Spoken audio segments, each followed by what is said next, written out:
નવસારીના ચાપલધરા ગામે કુદરતી આફત સાથે તંત્રની બેદરકારી ખેડૂતોને ભારે પડી છે। દક્ષિણ ગુજરાત વીજ કંપનીની હાઈટેન્શન લાઇનનો તાર તૂટી પડતા 3 ખેડૂતોની લાખો રૂપિયાની શેરડી બળીને ખાખ થઈ ગઈ। આ ઘટનાને અનેક મહિના વીતી ગયા છતાં વળતર ન મળતા ખેડૂતો ચિંતામાં મુકાયા છે।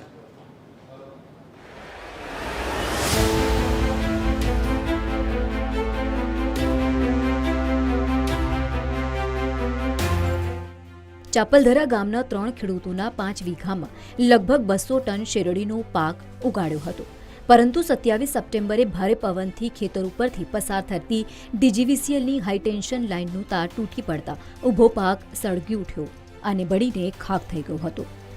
ખેડૂતોના પાકને થયેલા નુકસાનની હજુ સુધી વળતર ચૂકવાઈ નથી થઈ। દક્ષિણ ગુજરાત વીજ કંપનીની ઘોર બેદરકારીના કારણે અમારા 3 જેટલા ખેડૂતોના 5 ખેતરો અને અંદાજે 200 થી વધુ ટન શેરડીના પાકને નુકસાન થયેલ હતું।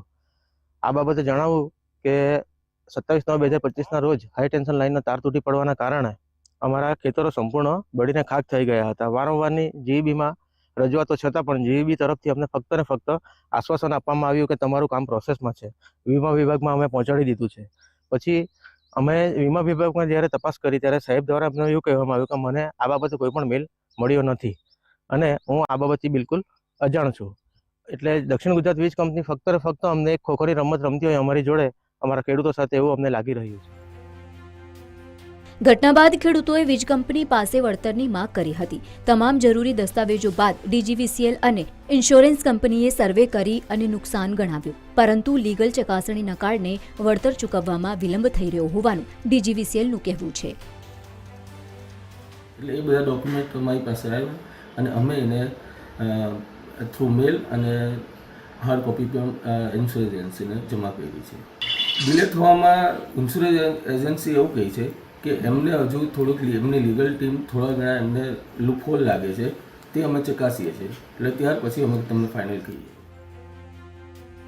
એક તરફ પાક નિષ્ફળ જતા ખેડૂતોની આર્થિક સ્થિતિ કથળી છે, તો બીજી તરફ ઇન્સ્યોરન્સ કંપનીની કાનૂની પ્રક્રિયાના કારણે વિલંબ થઈ રહ્યો હોવાનું અધિકારીઓ જણાવી રહ્યા છે। ખેડૂતોએ સરકાર અને ઉર્જા મંત્રીને ન્યાય આપવાની અપીલ સાથે સરળ અને ઝડપી વળતર પદ્ધતિ અમલમાં મૂકવાની માંગ કરી છે। દક્ષિણ ગુજરાત વીજ કંપનીની બેદરકારીના કારણે ખેડૂતોનો ઊભો પાક નષ્ટ થવાની ઘટનાઓ વારંવાર સામે આવતી હોય છે। ત્યારે નવસારીના ચાપલધરા ગામે ગત સપ્ટેમ્બર મહિનામાં શેરડીનો પાક અહીં લેવામાં આવી રહ્યો હતો, પરંતુ જે જીબીની જે પ્રી મોન્સૂનની કામગીરી હોય છે તેમાં બેદરકારી થવાના કારણે અહીંથી જે પસાર થતી હાઈ ટેન્શન લાઇન છે તેનો વાયર તૂટી પડ્યો હતો અને એ વાયર તૂટી પડવાના કારણે અહીં ખેડૂતોનો જે 200 ટન જેટલો શેરડીનો જે પાક હતો તે બળીને ખાખ થઈ ગયો હતો।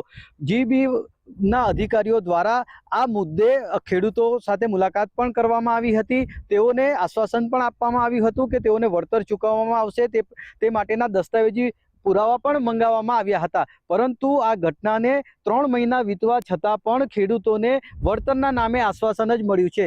ત્યારે આ તંત્રની બેદરકારીના ભોગ બનેલા ખેડૂતો ઉર્જા મંત્રીને રજૂઆત કરી રહ્યા છે કે આ મુદ્દે તેઓની જે આ સમસ્યા છે તેનું નિરાકરણ લાવવામાં આવે અને તેમને જે તે પોતાની જે શેરડી જે બળીને ખાખ થઈ હતી તે મુદ્દે યોગ્ય વળતર ચૂકવવામાં આવે તેવી માંગ ખેડૂતો કરી રહ્યા છે। પરિમલ મકવાણા, TV 13 ગુજરાતી, નવસારી।